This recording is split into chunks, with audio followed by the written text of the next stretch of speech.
Balm लावायला कोण येणार? आपले पाय दुखले तर आपल्या पायाला तेल लावायला कोण येणार? सगळ्या घराची काळजी घेणारा जो पिता असतो त्या पित्याच्या दुःखदायक प्रसंगामध्ये खंबीरपणे उभी राहणारी त्याची कन्या असते.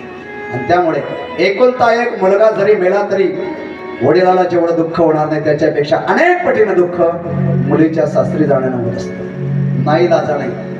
जनक राजे मंडपात उभे आहेत. 4 मुली आल्या.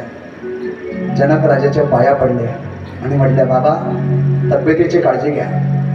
जेव्हा लेक सासरी जाते ना, सर्वांच्या पाया पडते तेव्हा एकच तिचं रडगाणं असतं.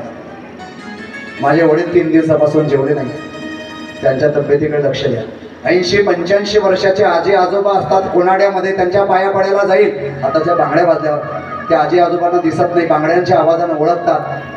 आणि तेव्हा बेटी कोण आहे? तेव्हा सांगते, मी तुमची नात.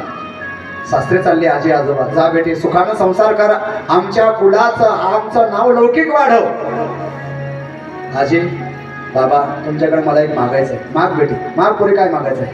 माझे बाबा माझे वडील 3 दिवसापासून जेवले नाही, त्यांची काळजी घ्या. वास्तविक पाहता आजी आजोबा यांना दिसत नाही, 80-85 वर्षाचे, पण त्यांच्या जवळही जाणार. कोणाबद्दल बोलणार? आपल्या वडिलांबद्दल बोलणार.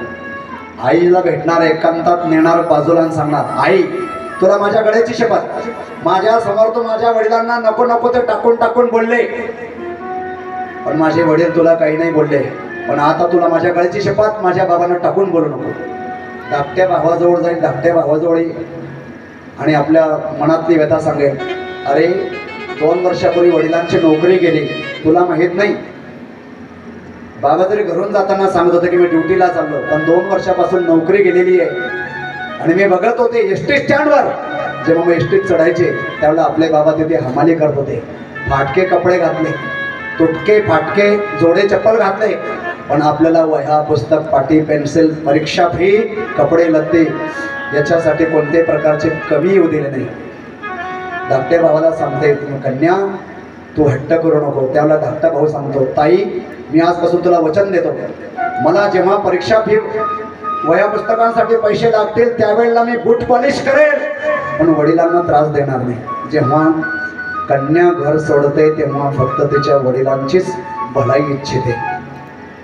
अशा प्रकारचा जेव्हा सामान्य मानवाच्या जीवनात असा प्रसंग असतो तिथे जगतजननी आल्हादिनी शक्ती साक्षात लक्ष्मी देवीचा अवतार, तिचे पिता जे झाले असते जनक राजे, ते केवढे महान व्यक्ती असतील आणि त्यांच्या जीवनात केवढा तो शोकदायक प्रसंग असेल. दशरथ महाराजांनी रामाला बोलवलं आणि रामाला सांगितलं, रामा जा सुनैना मातेचे आशीर्वाद घेऊन या.